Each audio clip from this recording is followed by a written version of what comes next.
South India Shopping Mall, The Wedding Mantra, Sarikotta Wedding Collection, South India Shopping Mall.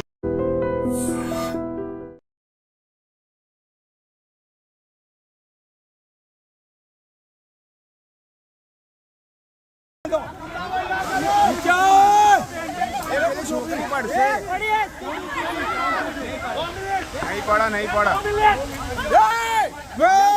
మొన్న 12వ తారీఖున అహ్మదాబాద్లో జరిగినటువంటి ఈ ప్లేన్ ఇన్సిడెంట్ ఎవ్వరు కూడా మర్చిపోరు. ఎందుకంటే అతిపెద్ద ఇన్సిడెంట్ ఇది. ఎందుకంటే అందులో ప్రయాణిస్తున్నటువంటి 242 మందిలో అంటే క్రూ కావచ్చు, అందులో ఉన్నటువంటి ప్యాసింజర్స్ కావచ్చు, అందరూ కూడా ఫస్ట్ ఏమేం చేశారంటే అందరూ కూడా చనిపోయి ఉంటారు అని. కానీ ఒకే ఒక్కడు మృత్యుంజయుడుగా బయటికి నడుచుకుంటూ వచ్చిండు, సీట్ నెంబర్ 11A. ఆయన ఒక్కైనా తప్పించి పూర్తిగా ఆ బోయింగ్ విమానం, ఎయిర్ ఇండియాకి సంబంధించిన బోయింగ్ విమానం 787 పూర్తిగా బీజే మెడికల్ కాలేజ్ మీద కుప్పకూలడం, పడిపోవడం అయితే జరిగింది. అందులో ఉన్నటువంటి ఇంధనం మనకు తెలుసు 1,00,000 లీటర్లు. 1,00,000 లీటర్ల ఇంధనం ఒకేసారి ఆ పై నుంచి కిందికి పడిపోవడం, సో పెద్ద బ్లాస్ట్ జరగడం, ఈ 241 మంది కాలి బూడిదైపోయిన పరిస్థితి. అట్లాగే ఈ బీజే మెడికల్ కాలేజ్ మీద ఈ విమానం పడింది కాబట్టి అప్పుడు లంచ్ టైం, ఎందుకంటే 1:42 ప్రాంతంలో ఈ ఇన్సిడెంట్ జరిగింది. అప్పుడు చాలామంది పాపం మెడికోస్ వాళ్ళ లంచ్ టైం కాబట్టి చాలామంది అక్కడికి వచ్చి లంచ్ చేస్తున్నారు. వాళ్ళకు తెలియకుండానే ఈ జూనియర్ డాక్టర్స్, సీనియర్ డాక్టర్స్ అందులో కాలి బూడిదైపోయినరు. 35 or 36 మంది అని ఒక లెక్క. సో దీన్ని బట్టి అంటే 30 సెకండ్లు టేకాఫ్ అయిన 30 సెకండ్లోనే అక్కడే ఈ ఎయిర్పోర్ట్కి, అహ్మదాబాద్ ఎయిర్పోర్ట్కి ఆనుకొని ఉన్నటువంటి ఈ బీజే మెడికల్ కాలేజ్కి సంబంధించిన స్టూడెంట్స్ పాపం వాళ్ళకి ఏమీ తెలియదు అన్నట్టు అనుకోకుండా ఈ విమానం వచ్చి వాళ్ళ మీద పడిపోవడం. ఆ తర్వాత ఇది బిల్డింగ్ మంచి కాంక్రీట్ బిల్డింగ్, అది ఎవరు కూడా ఎక్స్పెక్ట్ చేయరు ఇట్లాంటిది ఏదో వచ్చి మన మీద పడిపోతుంది. అసలు నాకు తెలిసైతే అసలు ఏం పడింది అనేది కూడా కొద్ది క్షణాల వరకు వాళ్ళకి అర్థం కూడా కాలేదచ్చు. ఒక్కసారి మంటలు చెలరేగడం, అది 5 స్టోర్డ్ బిల్డింగ్. సో ఒక్కసారిగా మంటలు చెలరేగడంతో చాలామంది కూడా ఇంకా ఆ మెడికోస్ ఆ కాలేజ్లో అండ్ అట్లాగే వాళ్ళ హాస్టల్ రూమ్స్లో వాళ్ళు అక్కడ ఉన్నారు. ఒక్కసారిగా ఈ బ్లాస్ట్ ఎంత పెద్ద సౌండ్ వచ్చింది, తర్వాత మంటలు చెలరేగడం, ఇదంతా కూడా అర్థం కాని సిచ్యువేషన్లో దాని నుంచి ఎట్లా ఎస్కేప్ కావాలి అన్న దాంట్లో మనం చూస్తున్న ఈ వీడియో వైరల్గా మారిపోయింది. బికాస్ అందులో ఈ మెడికల్ స్టూడెంట్స్ బయటకి అంటే ఆ బిల్డింగ్ పైన 2nd floor, 5th floor, 3rd ఫ్లోర్కి సంబంధించిన పిల్లలు ఎవరైతే ఉన్నారో, మెడికోస్ ఎవరైతే ఉన్నారో అక్కడి నుంచి ప్రాణాలని కాపాడుకోవడానికి దుంకే ప్రయత్నం చేస్తున్నారు. ఈ వీడియో ఇప్పుడు వైరల్గా మారిపోయింది. ఆ క్షణాన నిజంగా అసలు బతుకుతామా లేదా తెలీదు.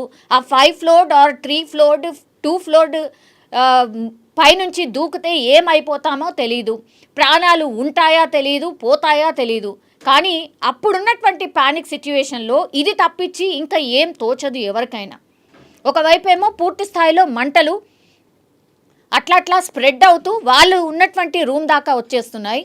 కొంతమంది దూకాలా వద్దా, అసలు ఇక్కడ ఉంటేనేమో ప్రాణాలు పోయేలాగా ఉన్నాయని వాళ్ళకి అర్థమవుతుంది. ఎందుకంటే మంటలు వ్యాపిస్తూ వస్తున్నాయి. అంత 1,00,000 లీటర్ల ఇంధనం మండిపోతుంటే డెఫినెట్లీ ఆ ఇంధనంతో ఒక్కొక్క రూమ్ అట్లా అంటుకుంటూ చాలా మట్టికి ఆ హాఫ్ ఆఫ్ ద బిల్డింగ్ని అట్లా ఆక్యుపై చేస్తూ వచ్చింది. ఎందుకంటే రెస్క్యూ టీం రావడానికి కొద్దిగా టైం పడుతుంది కదా.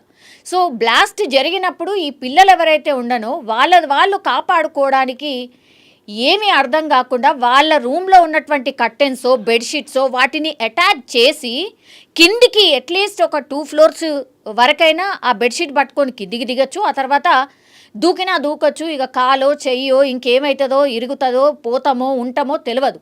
కానీ అప్పుడు వాళ్ళకు తోచింది అదే, పైనుంచి కిందికి దిగడానికి కొంతమంది అయితే ఆ గ్రిల్స్ పట్టుకొని కిందికి దిగడానికి ప్రయత్నిస్తూ ఉన్నారు. ఇట్లా చాలా విజువల్స్ అయితే బయటకు వస్తున్న పరిస్థితి. సో ఆ మెడికోల వీడియో ఇప్పుడు ఏదైతే బయటకు వస్తుందో, ఒకవైపు మనం మంటల్ని చూస్తున్నాం, ఇంకోవైపు ఏమో పాపం ఈ doctors, junior doctors, senior doctors ఎవరైతే ఉన్నారో వాళ్ళు కిందికి దూకే ప్రయత్నం చేస్తూ ఉన్నారు. ఇప్పుడు ఈ వీడియో వైరల్గా మారిపోయింది. సో ఇట్లా అహ్మదాబాద్కి సంబంధించిన విమానం ఇన్సిడెంట్లో కోకొల్లలుగా వీడియోస్ బయటకు వస్తున్నాయి. ఒక్కొక్కటి బయటకు వస్తుంటే అసలు ఇంత భయానకమైన పరిస్థితిని ఎదుర్కొన్నారా వీళ్ళంతా కూడా.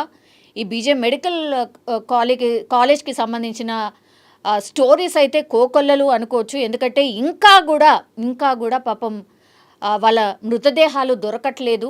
70 గంటలు దాటిపోతోంది. అంటే మొన్న 12వ తారీఖు జరిగింది, ఈరోజు మనం ఉన్నది 17వ తారీఖు. 70 గంటలుగా వాళ్ళ DNA టెస్టులు చేస్తే కానీ ఒక్కో మృతదేహాన్ని వాళ్ళు అప్పగించే సిచ్యువేషన్ లేదంటే మీరు అర్థం చేసుకోండి. సో ఎంత వాళ్ళ బాడీస్ని గుర్తుపట్టరానంతగా భయంకరంగా మారిపోయినాయి. అసలు పూర్తిగా బూడిద తప్పించి ఏమీ కనిపించట్లేదు. మాడి మసైపోయిన మృతదేహాలు ఎన్నో.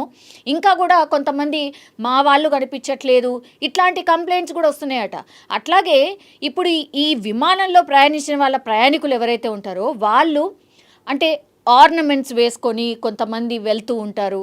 ఒక ప్యాసింజర్ అయితే 4 నుంచి 5 తులాల బంగారం ఆమె ఒంటి పైన ఉండనంట. సో వాళ్ళు వచ్చి మరి మా పర్సన్ ఎవరైతే ఉండనో ఆమె 4 నుంచి 5 తులాల బంగారం ఉంది ఆమె ఒంటి పైన ఏంటి అని అన్నప్పుడు పోలీస్ వాళ్ళు నిజంగానే నిజాయితీగా వాళ్ళ ఫ్యామిలీ మెంబర్స్ కూడా హ్యాట్స్ ఆఫ్ చెప్పిండ్రు. ఎందుకంటే వాళ్ళు ఫైండ్ అవుట్ చేసిర్రట ఆ గోల్డ్ ఎక్కడైతే పాపం ఆమె మృతదేహం అయితే పూర్తిగా కాలి బూడిదైపోయింది, అక్కడ మాత్రము ఆమె బంగారం ఆమె బిలాంగింగ్స్ ఏవైతే ఉండనో మీరు చెప్పిన ఆనవాళ్ళు ఇగో ఇక్కడ దొరికినాయని వాళ్ళకి తీసుకొచ్చి అప్పచెప్పిరట. సో ఇదొక రకంగా మంచి పరిణామమే. కానీ ఇట్లా ఎంతోమంది ప్యాసింజర్స్కి సంబంధించిన గోల్డ్ మిస్ అయింది. మా వాళ్ళు ఇదేసుకున్నారు అదేసుకున్నారు అది పెట్టుకున్నారు ఇది పెట్టుకున్నారు, వాళ్ళ దగ్గర ఇది ఉండే అది ఉండే, ఇట్లా చాలా కంప్లైంట్స్ వస్తున్నాయట.